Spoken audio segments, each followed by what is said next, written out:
Thank you, Kid Rock, sometimes referred to as Bob. And thank you, Lee, right from the beginning. Thank you very much. What a talent. What a beautiful, beautiful soul. Thank you. Friends, delegates, and fellow citizens, I stand before you this evening with a message of confidence, strength, and hope. 4 months from now, we will have an incredible victory, and we will begin the 4 greatest years in the history of our country. Together, we will launch a new era of safety, prosperity, and freedom for citizens of every race, religion, color, and creed. The discord and division in our society must be healed. We must heal it quickly. As Americans, we are bound together by a single fate and a shared destiny. We rise together or we fall apart. I am running to be president for all of America, not half of America, because there is no victory in winning for half of America.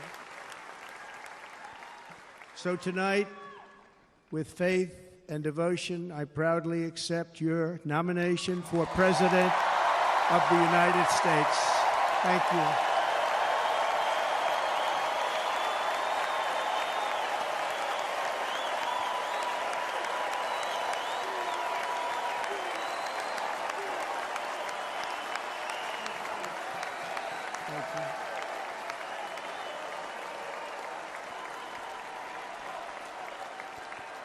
Thank you very much.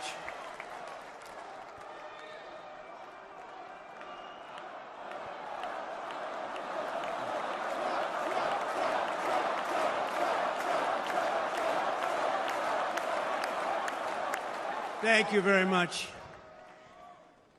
And we will do it right. We're going to do it right. Let me begin this evening by expressing my gratitude to the American people for your outpouring of love and support following the assassination attempt at my rally on Saturday.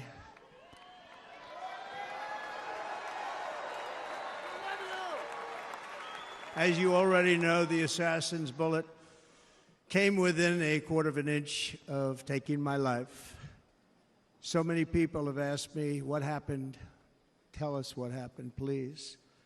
And therefore, I will tell you exactly what happened, and you'll never hear it from me a second time because it's actually too painful to tell. It was a warm, beautiful day in the early evening in Butler Township in the great Commonwealth of Pennsylvania. Music was loudly playing, and the campaign was doing really well. I went to the stage, and the crowd was cheering wildly. Everybody was happy. I began speaking very strongly, powerfully, and happily because I was discussing the great job my administration did on immigration at the southern border. We were very proud of it.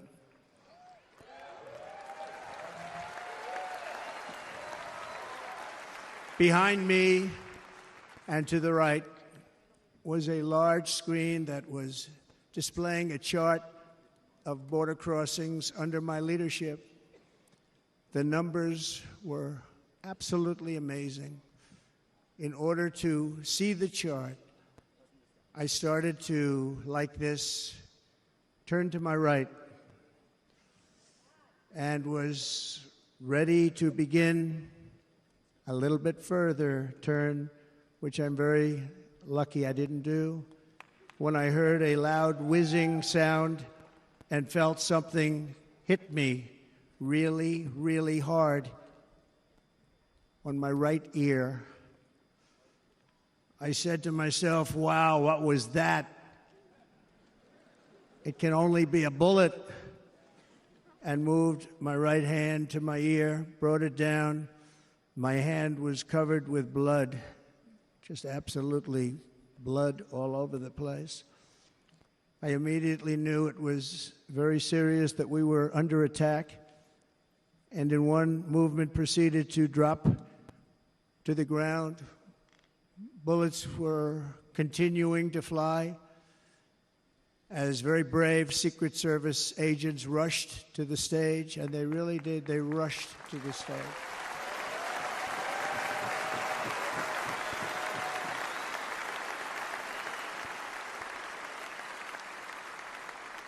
These are great people at great risk, I will tell you, and pounced on top of me so that I would be protected.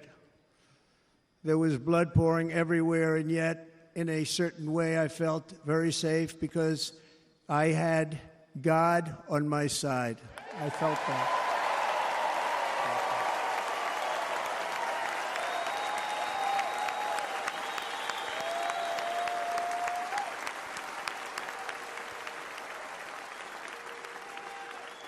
The amazing thing is that prior to the shot, if I had not moved my head at that very last instant, the assassin's bullet would have perfectly hit its mark, and I would not be here tonight. We would not be together. The most incredible aspect of what took place on that terrible evening in the fading sun was actually seen later. In almost all cases, as you probably know, and when even a single bullet is fired, just a single bullet, and we had many bullets that were being fired, crowds run for the exits or stampede, but not in this case. It's very unusual.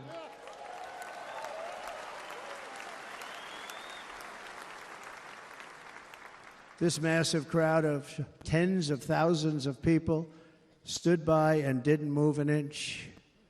In fact, many of them bravely, but automatically stood up looking for where the sniper would be. They knew immediately it was a sniper, and then began pointing at him. You can see that if you look at the group behind me. That was just a small group compared to what was in front. Nobody ran, and by not stampeding, many lives were saved. But that isn't the reason that they didn't move. The reason is that they knew I was in very serious trouble. They saw it. They saw me go down. They saw the blood and thought, actually most did, that I was dead. They knew it was a shot to the head. They saw the blood. And there's an interesting statistic. The ears are the bloodiest part. If something happens with the ears, they bleed more than any other part of the body. For whatever reason, the doctors told me that. I said, why is there so much blood? He said, it's the ears. They bleed more. So we learned something, but they just, this beautiful crowd, they didn't want to leave me. They knew I was in trouble. They didn't want to leave me. And you can see that love written all over their faces. Incredible people. They're incredible people. Bullets were flying over us, yet I felt serene.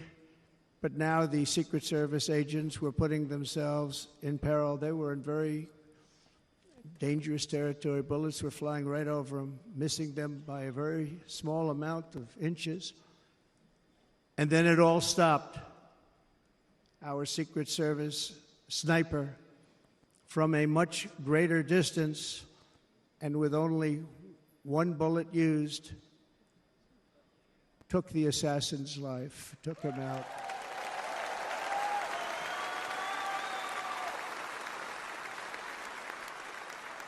I'm not supposed to be here tonight. Not supposed to be here. No.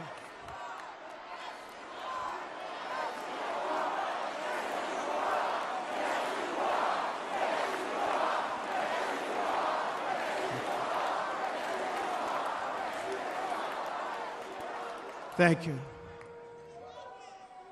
But I'm not.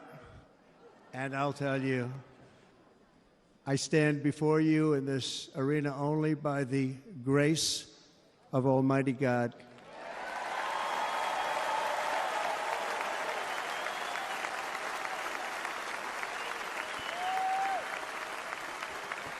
In watching the reports over the last few days, many people say it was a providential moment. Probably was. When I rose, surrounded by Secret Service, the crowd was confused because they thought I was dead, and there was great, great sorrow. I could see that on their faces as I looked out.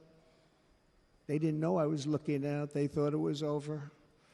But I could see it, and I wanted to do something to let them know I was okay. I raised my right arm, looked at the thousands and thousands of people that were breathlessly waiting, and started shouting, "Fight, fight, fight."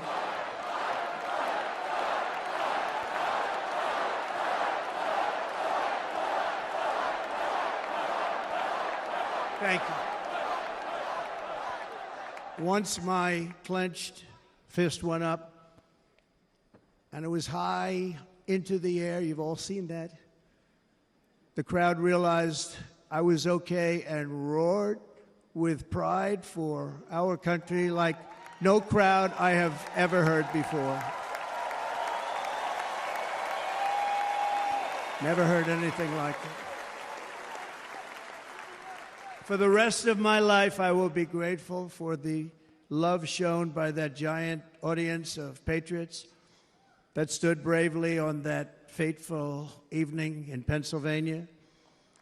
Tragically, the shooter claimed the life of one of our fellow Americans, Corey, comparator, unbelievable person, everybody tells me. Unbelievable.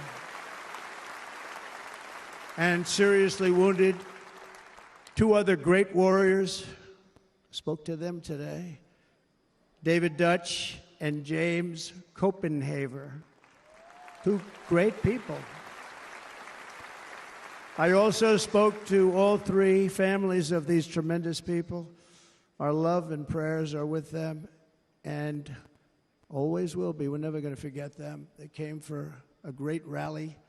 They were serious Trumpsters, I want to tell you. They were serious Trumpsters, and still are. But Corey, unfortunately, we have to use the past tense. He was incredible. He was a highly respected former fire chief, respected by everybody. Was accompanied by his wife, Helen, incredible woman. I spoke to her today, devastated, and two precious daughters. He lost his life selflessly acting as a human shield to protect them from flying bullets. He went right over the top of them and was hit. What a fine man he was.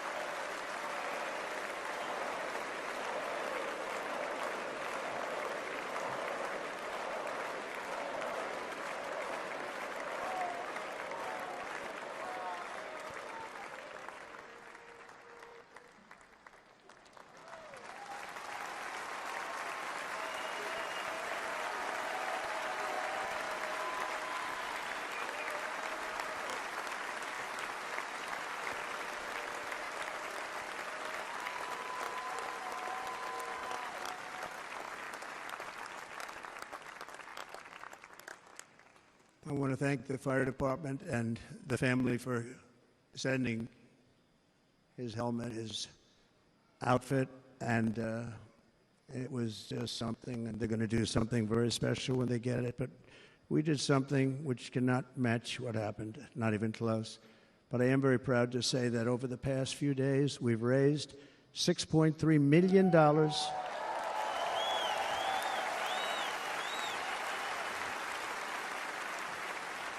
for the families of David, James, and Corey, including from a friend of mine, just called up. He sent me a check right here. I just got it. $1 million from Dan Newland. Thank you, Dan. And again, when speaking to the family, I told them, I said, well, I'm going to be sending you a lot of money, but it can't compensate. They all said the same thing. You're right, sir. We appreciate so much what you're doing, but nothing can take the place in the case of Corey. And the other two, by the way, they were very, very seriously injured, but now they're doing very well. They're going to be okay. They're going to be doing very well.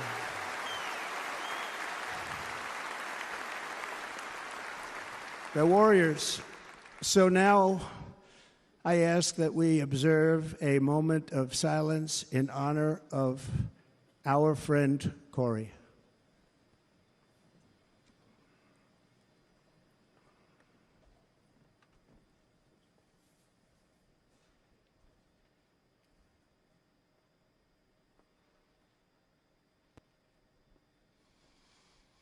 There is no greater love than to lay down one's life for others.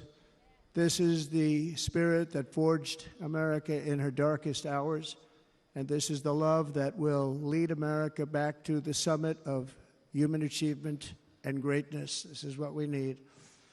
Despite such a heinous attack, we unite this evening more determined than ever. I am more determined than ever, and so are you. So is everybody in this room.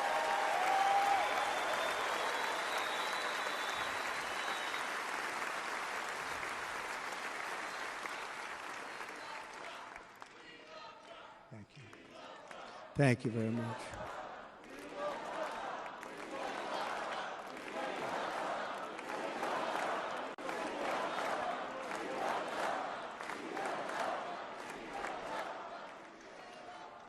Our resolve is unbroken and our purpose is unchanged to deliver a government that serves the American people better than ever before.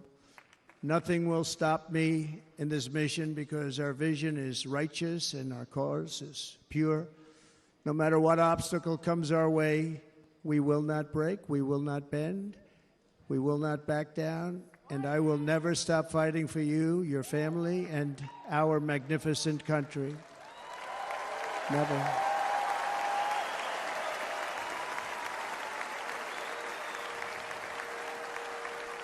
And everything I have to give with all of the energy and fight in my heart and soul, I pledge to our nation tonight. Thank you very much. I pledge that to our nation. We're going to turn our nation around, and we're going to do it very quickly. Thank you.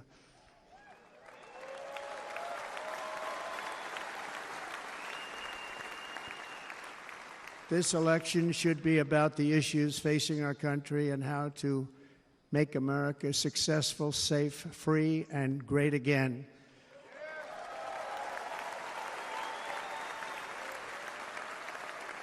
In an age when our politics too often divide us, now is the time to remember that we are all fellow citizens. We are one nation under God, indivisible, with liberty and justice for all.